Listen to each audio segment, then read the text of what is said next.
Ahora sí, estamos grabando.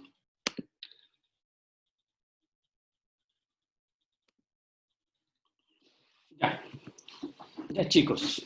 Entonces, como les decía, vamos a recordar algunas cosillas respecto de propiedades coligativas que son más relevantes y que nos permiten entender un poquito más eh, para el seminario. Entonces, recordemos que las propiedades coligativas de las soluciones son aquellas que son dependientes del número de partículas del soluto disuelto. Es importante recordar que son partículas porque tenemos moléculas que al disolverse se transforman en más partículas que esa sola molécula. Entonces recordemos el cloruro de sodio, por ejemplo, que es una molécula, pero si yo la ingreso en agua se transforma en dos partículas, ¿ah? Que es sodio y cloruro, que son en estado iónico. Entonces, las propiedades coligativas dependen del número de partículas, no de la molécula que se disuelva, ¿no? Y además hay que recordar que estas definiciones están asociadas a soluciones que son diluidas, soluciones muy concentradas. La verdad es que no funcionan, no funciona eh, toda la teoría, digamos, de lo que sucede. ¿Y cuáles son estas propiedades coligativas? Son el aumento del punto de ebullición, que nosotros le vamos a llamar aumento bulloscópico. Es decir, cada vez que nosotros incorporamos un sólido en una solución, vamos a tener un aumento del punto de ebullición del solvente. Y también vamos a tener un descenso del punto de congelación. Es decir, por ejemplo, agua, si yo le agrego algún soluto, va a disminuir el punto de congelación. El aumento de la presión osmótica, que también aumenta la presión osmótica cada vez que uno agrega un soluto, y el descenso de la presión de agua. Y si ustedes recuerdan, para cada una de estas cosas tenemos una fórmula, que ahí la pueden ver. Podemos calcular el descenso de la presión del punto de ebullición. Uy, está pasando solo esto. El descenso de la temperatura el aumento de la temperatura de ebullición, multiplicando una constante ebulloscópica que es K sub E, que es esa que está acá, ¿cierto? Por la molalidad de la solución. Y recuerden ustedes la unidad de molalidad, que es moles por kilogramo de solvente. Y cuando hay iones disueltos, se coloca está ahí que se llama coeficiente de Van Hoff, que refleja la cantidad de iones. Por ejemplo, si es cloruro de sodio, las partículas o los iones van a ser 2, y por lo tanto es que uno es cloruro y otro es sodio, y por lo tanto esto va a ser 2. Entonces, en el caso del descenso crioscópico o el descenso del punto de congelación, ustedes tienen ahí que también es K sub C por la molalidad, y K sub C es una constante dependiendo del solvente, y tienen ahí también que multiplicar por el coeficiente de Van Hoff. El aumento de la presión osmótica, ustedes llegan a una fórmula final que es MRT, que es la molaridad ahora, que es moles por litro de solución y no kilogramos de solvente, por la constante de los gases expresada en atmósfera, por la temperatura en grados Kelvin, y multiplicado también por el coeficiente Van Hoff si fuese necesario. En el caso de que la molécula no se disocie en más partículas, esto es 1. Y también el descenso de la presión de vapor, que se puede calcular la diferencia de presión de vapor, que es la presión de vapor estándar del compuesto por la presión, la fracción molar, y multiplicado por el coeficiente Van Hoff. La osmosis, hay que recordar qué es lo que es el transporte del solvente producido por una diferencia de concentración de soluto a través de una membrana que es impermeable al soluto. Recordemos, ¿qué es lo que es esto? Es decir, si yo tengo una solución, tengo una membrana semipermeable. ¿Qué quiere decir semipermeable? Quiere decir que puede pasar solamente el solvente y no el soluto de un lado a otro, y al otro lado tenemos una solución concentrada, por ejemplo, aquí tenemos solo agua y aquí tenemos sacarosa y agua, azúcar y agua, y lo único que puede pasar de un lado a otro es el solvente, entonces como esto es más concentrado y esto es más diluido, absolutamente diluido que no tiene nada, lo que va a ocurrir es que el agua va a pasar para acá, tratando de diluir esta concentración y tratando de equipararse. Lo que va a ocurrir es que el agua, a este lado va a empezar a subir el volumen de agua, tratando de diluir esto, y eso genera una presión, una especie de succión. Esa presión que se genera se llama presión osmótica, y es inducida por las concentraciones de soluto que hay acá. Si aquí hay poco soluto, la presión osmótica va a ser poca. Y de ahí recordemos también el concepto de osmol. ¿Qué es un osmol? De ahí viene la palabra osmótica, recuerden, ¿cierto? Un osmol es la cantidad de soluto que posee un mol de partículas. Acuérdense de nuevo, y el ejemplo clásico, cloruro de sodio es un mol, ¿cierto? Pero un mol de cloruro de sodio va a tener dos partículas, por lo tanto va a tener dos osmoles. Para tener 1 mol de cloruro de sodio, nosotros deberíamos tener medio mol de cloruro de sodio, ¿cierto? Para tener 1 mol. Entonces vayan manteniendo ese concepto. Entonces, ¿qué es lo que es la osmolaridad? Son la cantidad de osmoles, o cantidad de partículas, ¿cierto? Por cada litro de solución, igual que la molaridad, ¿ah? Pero ahora con osmoles. En vez de molaridad, le vamos a llamar osmolaridad. Y también existe la osmolalidad, en donde la concentración está establecida en términos de molalidad, o sea, moles de soluto por kilogramo de solvente o miligramos de solvente. Entonces, cuando hablamos de osmolaridad, vamos a hablar de osmoles de soluto en 1 kilogramo de solvente. Y de ahí empezamos con algunos conceptos que son más fisiológicos. Las soluciones isosmóticas, por ejemplo, son aquellas que ejercen la misma presión osmótica. Por lo tanto, no hay un flujo de un lado a otro. Y es muy importante la isosmolaridad, por ejemplo, en el plasma, que tengamos una concentración de iones afuera y adentro de la célula que sean homólogas para que no migre agua hacia el interior de la célula o salga agua desde el interior de la célula y por lo tanto puede ejercer un efecto osmótico que es complejo desde el punto de vista de la salud. Las soluciones hiposmóticas son aquellas que ejercen menor presión, es decir, si yo coloco una solución muy diluida en frente a otra solución muy concentrada, va a haber inmediatamente un movimiento y va a haber una presión osmótica.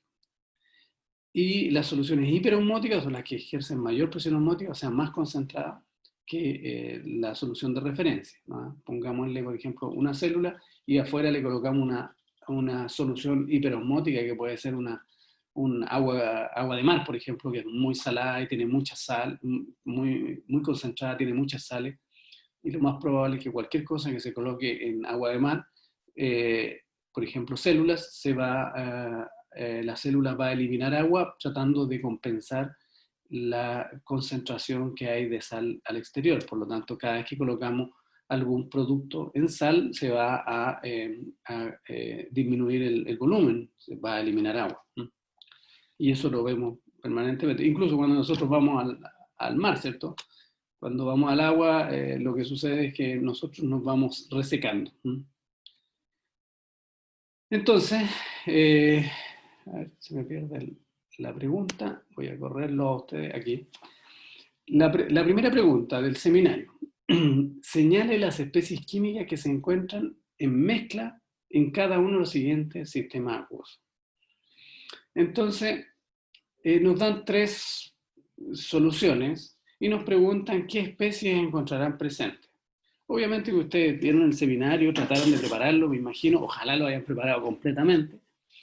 Y más o menos pueden darme las respuestas. Entonces, es fácil en una disolución de urea, es decir, pura en agua, ¿cierto? Vamos a tener agua y urea. ¿Por qué?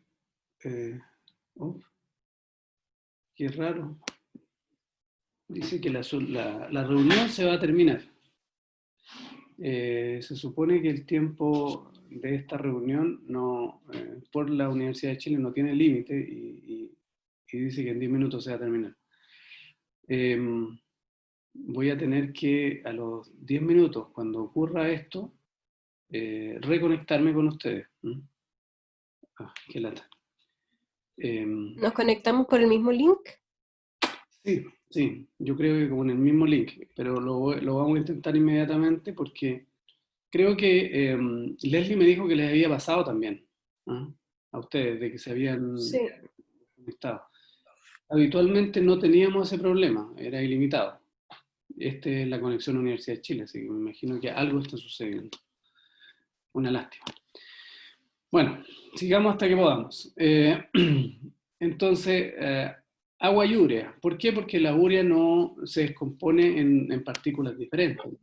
Ahí está la molécula de agua, ahí está la molécula de urea. ¿Ustedes conocían la molécula de urea? Mire, ahí está. Esto es lo que eliminan todos los días por su organismo. Fíjense ustedes, este es un carbono, esto es un grupo amino derivado de amoníaco, y esto es un grupo ceto derivado del carboxilo o que genera el CO2. Es como estar eliminando dióxido de carbono y amoníaco en una molécula mezclada. Y ustedes saben que nosotros eliminamos dióxido de carbono y amoníaco, ¿cierto? Por lo tanto, esta es una buena molécula para eliminar esas cosas que son tóxicas. Eso es nuestro sistema de eliminación. En el caso de la disolución de ácido acético, esto es CH3COH, se llama ácido acético, 0,01 molar, bastante diluido. Cuando está muy diluido, se disuelve en todas sus partes. Y vamos a tener agua, que es el disolvente, ¿cierto? Vamos a tener lo que se disuelve de estas especies. Y de esta especie nosotros podemos sacar el protón que está ahí, y por lo tanto queda un protón, y al quedar un protón queda la especie acetato, que está aquí, que es esto con un negativo. Pero también en el medio queda ácido acético sin ionizarse, y por lo tanto tenemos todas las especies. Vamos a tener el agua, vamos a tener el protón, vamos a tener el acetato, ahí está, fíjense ustedes, CH3, esos carbonos, COO, negativo. Y vamos a tener también el ácido acético, que es con el H en la posición. Y en el caso de la tercera opción, el bicarbonato de sodio, tenemos agua, sodio y bicarbonato. El bicarbonato es capaz de disolverse en agua y formar sus dos iones que son relevantes, igual que el cloruro de sodio, pero aquí es bicarbonato de sodio. La parte bicarbonato o carbonato monoácido que está aquí queda como un ion negativo y el sodio como un positivo, y además tenemos el agua. Por lo tanto, de nuevo, tenemos agua, tenemos el ion sodio y tenemos el ion bicarbonato, que aquí está representado como OHCOO. Aquí está la estructura para que ustedes la vayan viendo. Es decir, en el fondo, aquí uno puede calcular cuántas especies químicas se generan en una solución de este compuesto.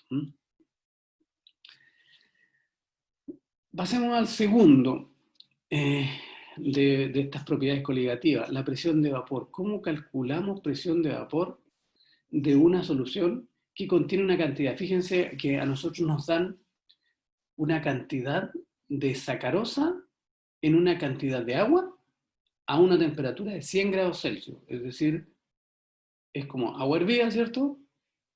Y le agregamos 5 gramos de sacarosa y nos preguntan cuál es la presión de vapor. O sea, uno puede calcular qué presión de vapor va a tener, qué fuerza va a tener esa agua para tirar moléculas hacia el aire, solamente con saber la temperatura y cuánto azúcar agregamos.